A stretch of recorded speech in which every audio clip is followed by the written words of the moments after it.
I was 7 years old when the sky burned. I don't remember the sound first. I remember the light, white and screaming, tearing through the clouds like the universe itself had cracked open. The colony alarms followed a heartbeat later, too late to matter. By then, the streets of Karen's Reach were already flooding with fire. My parents pushed me into a storage pod behind our housing block. My mother pressed something cold into my palm, an old dent chip, cracked and worn. My father kissed my forehead once, hard enough to hurt. "Stay hidden," he said. They ran back into the smoke. I never saw them again. Karen's Reach died that day. Not conquered, erased. A border skirmish between empires that never bothered to learn the colony's name.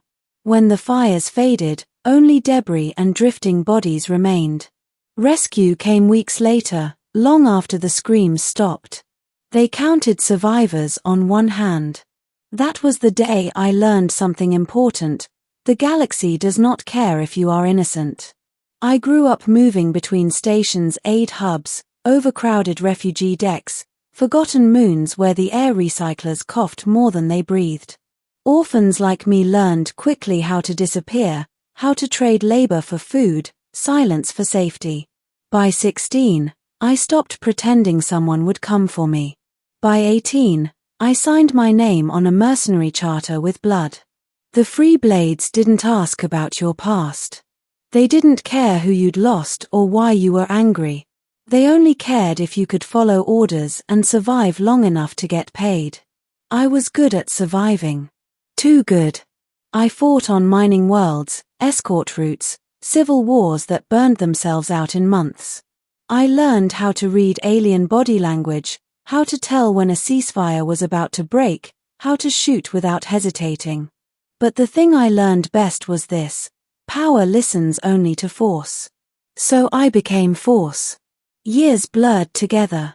I replaced broken bones with synthetic ones, scars with metal plates. My name, Jax Corin, became something whispered on back channels. Reliable. Cold. Effective. And empty. Then came the contract that changed everything. The job was supposed to be simple. Escort a diplomatic convoy through the Aurelian Drift, a volatile region where trade lanes overlapped with rebel territory. The pay was obscene, which should have been my first warning. Halfway through the drift, the ambush hit. Not pirates. Royal assassins. Energy lances tore through the lead cruiser, vaporizing it instantly. Chaos erupted. Civilian transports scattered. My unit moved on instinct, forming a defensive perimeter as enemy fighters poured out of subspace. And then I saw her ship. Sleek. Black and gold. Imperial. "Command," I shouted over comms. "We've got royal involvement. This isn't a rebel strike." No answer. The convoy wasn't the target. She was. Her ship took a direct hit and spun out, engines dead, drifting toward the debris field. Without thinking, I burned hard, detaching from formation. "Corin, fall back," my squad leader yelled. I ignored him. I docked with the damaged vessel under fire, cutting through the hull manually. Smoke poured out as I forced my way inside. The interior was torn apart, guards dead or dying. At the center of it all, pinned beneath collapsed plating, was a woman in shattered royal armor. Her helmet was gone. Even bleeding, even broken, she carried herself with impossible gravity. "Don't move," I said, already lifting the debris. "I've got you." Her eyes, deep violet, almost luminous, locked onto mine. "You," she whispered. I froze. "Do we know each other?" Her gaze sharpened, confusion giving way to shock. "It is you," she said weakly. "The boy from Karen's Reach." My heart stuttered.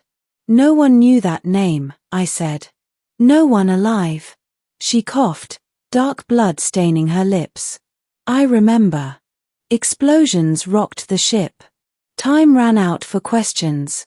I hoisted her onto my shoulder and ran, sealing the breach behind us and blasting away just as her vessel detonated.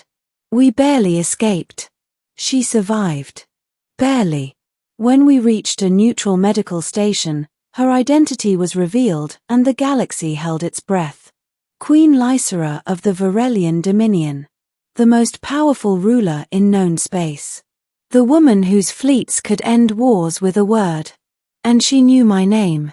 I was detained immediately.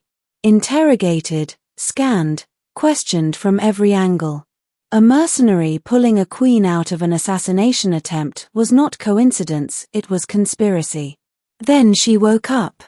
"I want him released," Lysera said, her voice still weak but unmistakably absolute. The room went silent.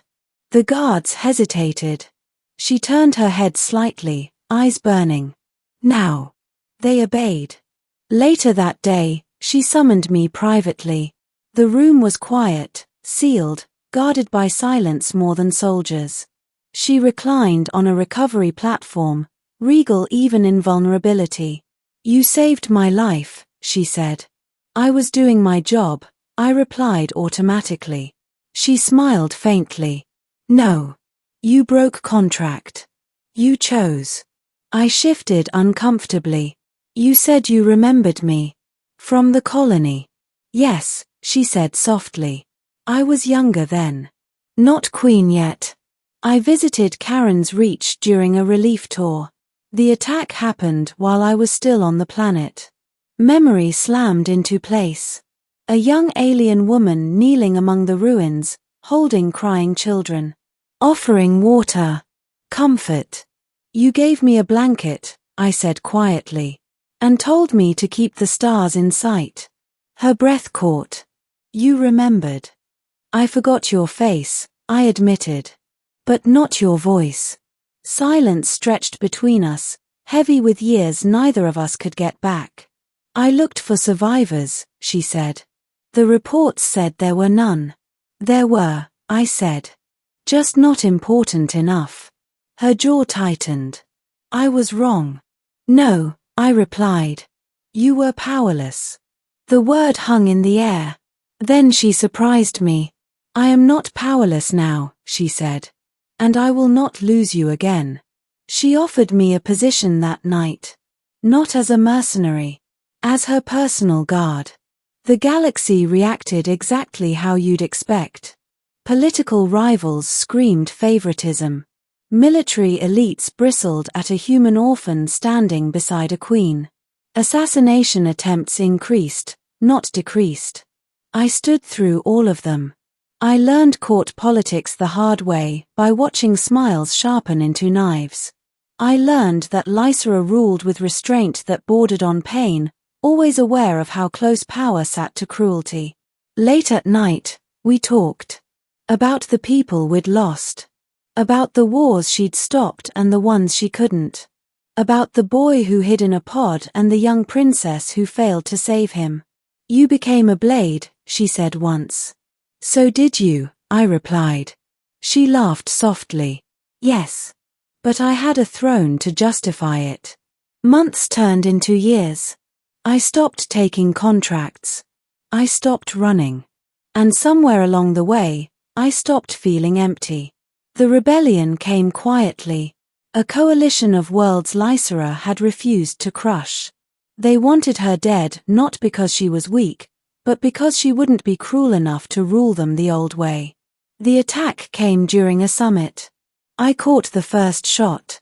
It tore through my side, spinning me into the marble floor as alarms screamed. I forced myself up, returning fire, dragging Lysera behind cover as the chamber erupted into chaos. "You're hit," she shouted. Still standing, I grunted. The assassins were everywhere. Inside help. Always was. At the center of the storm, Lysera turned to me, eyes fierce. "I won't leave you," she said. "You will," I snapped.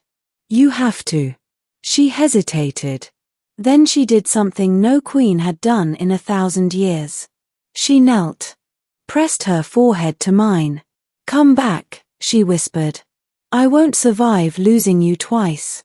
I smiled weakly. You're stronger than you think. Then I pushed her toward the escape corridor and turned back into the fire. I survived. Barely. When I woke, the war was over. The rebellion crushed, not by overwhelming force, but by exposure. Lysera had revealed their crimes to the galaxy, turning their allies against them. She sat beside my bed when I opened my eyes. You're terrible at following orders, she said, voice thick. Yeah, I croaked. Still an orphan at heart. She took my hand. Held it openly. No, she said. You are remembered. Weeks later, before the full court, she made it official. Not a knighthood. Not a title. A declaration. Once, Queen Lysera said, I met a boy who lost everything because the powerful chose convenience over care. I failed him then. I will not fail him again. Her gaze found me. I choose Jax Corin, she continued, not as a symbol, not as a weapon, but as my equal. The hall erupted. I didn't hear it. All I heard was her voice. The woman who remembered an orphan. And chose him, not because of who he became, but because of who he always was.